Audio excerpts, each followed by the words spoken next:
CollectAWrestlePalooza. CollectAWrestlePalooza. Hello, wrestling fans and sports collectors. This is Tom from CollectAWrestlePalooza. Today I'm counting down the top 5 prices paid for pro wrestling autographs for the last few months. If you watch my channel, you know I stick to eBay auctions as I feel that is the best indication of the true market for these collectibles. When I do my top 5s for wrestling cards, I generally do not include signed cards as I consider autos to be their own category, and because if I did, then my top 5s would be autograph heavy. For those reasons, today we are focusing on just signed wrestling collectibles. I also want to mention that suspicious bids are becoming more prevalent in auctions. If anything looks off when I look at the bid history, like unregistered bidders or customers with little or no feedback, I do not include that sale in my top 5 list. Coming in at number 5 is an amazing looking Hulk Hogan card, the 2022 Panini Impeccable Championships PSA 10, numbered out of 12, which sold for $1,295. One thing to note when evaluating graded cards is not all PSA 10s mean that the card is a gem mint. Sometimes PSA only grades the autograph. In this case, the card itself is a PSA 10, which is desirable. If the grade only pertains to the autograph, the slab will say PSA 10 autograph. Also, when PSA slabs cards, they only list the card name if they have also authenticated the card. If they have only authenticated the autograph, the slab will instead state trading card and not specify the card name or series. In this case, the card checks off all the marks of what you want to see. The card itself is graded and authenticated as a PSA 10. The image of Hogan is amazing. He is sporting his white tights and ripping a dark red shirt, which is classy and unique. He is breaking the fourth wall and glaring right at the card holder. Also, the card is hard signed in a deep blue ink and serial numbered to 12. But why 12? Am I missing something? If viewers know why the number 12 is emblazoned across this card, please comment and let us know. Coming in at number 4 is a 1998 Comic Images WWF Superstarz The Rock autograph in raw condition that sold for $1,425. The word iconic is overused in the hobby, but this is an iconic card. Every serious wrestling card collector wants a version of this Rock in their PC. Those who can afford it get the autograph version. What makes this series unique is it is hard signed before it is sold by Comic Images. This is not an aftermarket signature, even though it appears sloppy on the side of the image and not in any official autograph box like most signature cards sold nowadays. If we look at the back of the card, we can see the Attitude Era WWF insignia, as well as the congratulations upon receiving an official Rocky Maivia autograph. This was when The Rock still had his surname. Wrestling cards were the Wild West in 1998. The Rock's autograph on the Comic Images series vary in placement and size, but they're always in that attractive silver Sharpie.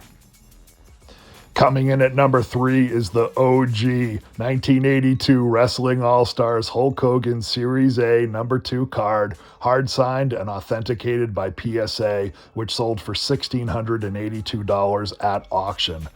Let's look at the label of this slab a little closer. Notice it only says authentic. This card is not graded. But what is authentic? The card, the signature, both the card and the signature? This is an important question because having reprints of the 1982 Wrestling All-Stars Hogan card signed has become quite popular. Is this a reprint card? It is not. Despite having an odd speckled surface with many print imperfections, I believe PSA has authenticated the card itself. The reason is it has stated the card name and series on the label. PSA will only write trading card if the card is not authentic.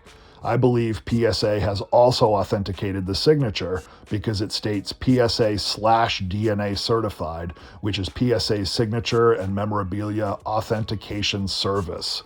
Having an authentic signed Hulk Hogan Wrestling All-Star has become a staple in the wrestling card commodity. I like this one insofar as the signature is clean and bold, but the card itself is ungraded, and as I stated, there are many print imperfections. A graded card would fetch much, much more.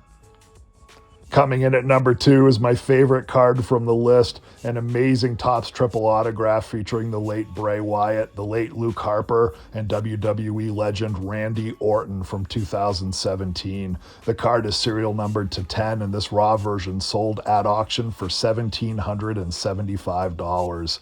2017 was a few years before the untimely passings of both Luke Harper and Bray. Both of their signatures are difficult to find at an affordable price anymore for that reason, and finding a card with both of their signatures present from a reputable company like Topps with a Randy Orton auto as a bonus and it's serial numbered to 10 pushes this card to the top of my list, even though it is only number 2 on this top 5. The only thing that would make this card more desirable is if the autographs were hard signed. The images of Bray, Luke, and Randy are fine. The size of the Superstarz images are balanced with the size of the autographs, and the card is attractive. A lot of times on triple auto cards, the images of the athletes themselves are too small or scrunched. This is a good looking card. I love Bray being at the top, Randy being in the middle, and Luke on the bottom.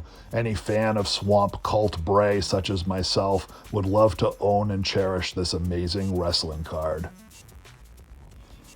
And what can top number 2? Coming in at number 1 is a rare signature of none other than Cody Rhodes. This 2008 Topps Heritage PSA 10 Gem Mint autograph card sold for $2,225.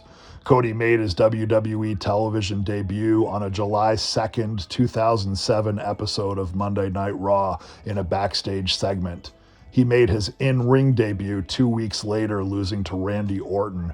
This autograph card came out shortly thereafter in 2008. Don't get me wrong, Cody Rhodes is a huge name in the sport of wrestling entertainment, and finding a WWE branded autograph card from shortly after his in-ring debut for the company is a stunning find, particularly since the card itself is graded a Gem Mint 10.